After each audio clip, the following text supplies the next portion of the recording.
কোনো ভক্তের যদি কোনো কিছু না থাকে,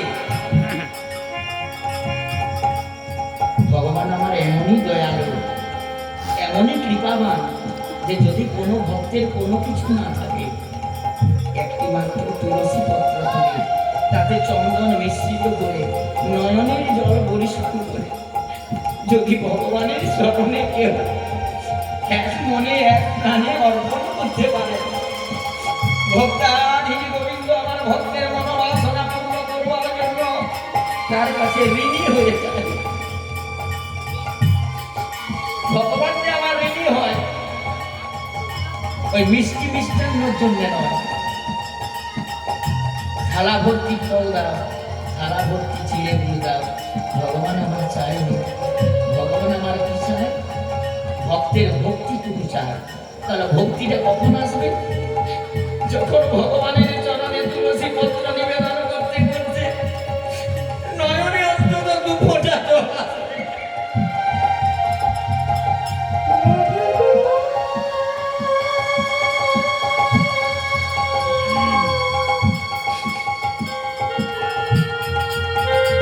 ওই তুলসী চন্দন যখন রাধা কৃষ্ণের চরণে দেবেন তখন যেন দু ফোঁটা নয়নের জল আসে।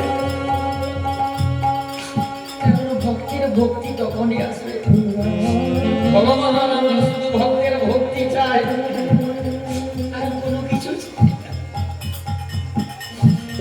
আর সেই ঋণ শোধ করবার জন্য ভক্ত ডাকলেই ভগবান আমার আসবে। ভগবান আমার সেবার জন্য আসেনি।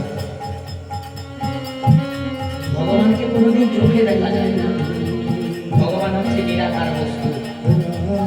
তাহলে যে যে রূপে চায় ভগবান আমার সেই রূপে দেখা দিলেন। আজ নয়নের জল পরিশ্রম করে পত্র লিখে হরিদাসের হস্তে দিলেন। হরিদাস ঠাকুর আমার সেই পত্রটা মস্তকে ধারণ করে নদিয়ায় চলেছে। কেমন ভাবে?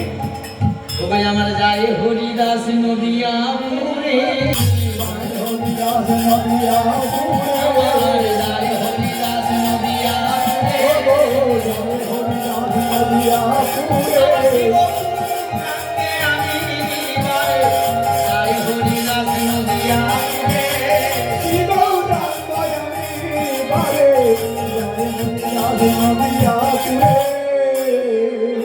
হরিদাস ঠাকুর আমার নদিয়াপুরে চলেছেন বদনে কৃষ্ণ নাম করতে করতে। হরে কৃষ্ণ হরে কৃষ্ণ কৃষ্ণ কৃষ্ণ হরে হরে হরে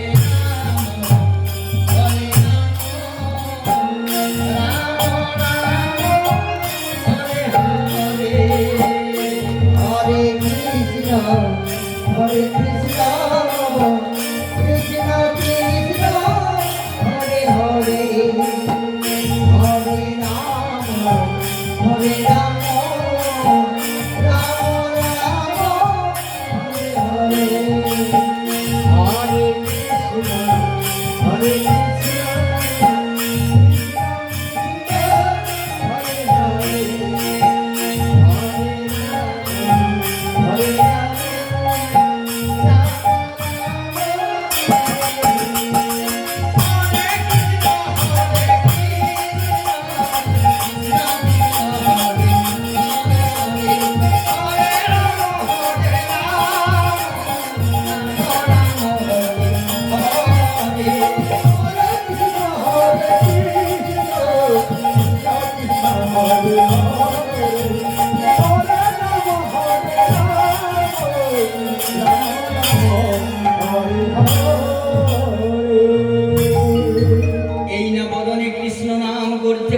নদিয়ায় শিবা সঙ্গনের দ্বারে গিয়ে পৌঁছলেন।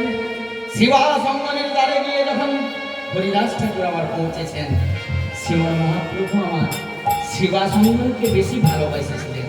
কেন না, শিবাস হচ্ছে ভক্ত নারদ।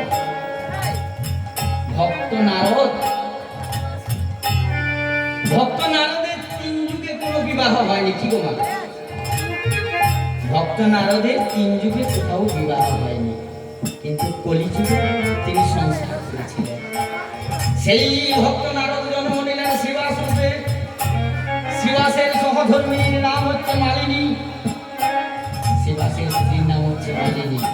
তাহলে নারদের কলিযুগে বিবাহ হয়েছিলেন। সেই শিবাস হনুমানকে শ্রীমন মহাপ্রভু আমার বেশি ভালোবেসেছিলেন। কেন না, ভক্ত নারদ যখন সর্বধাম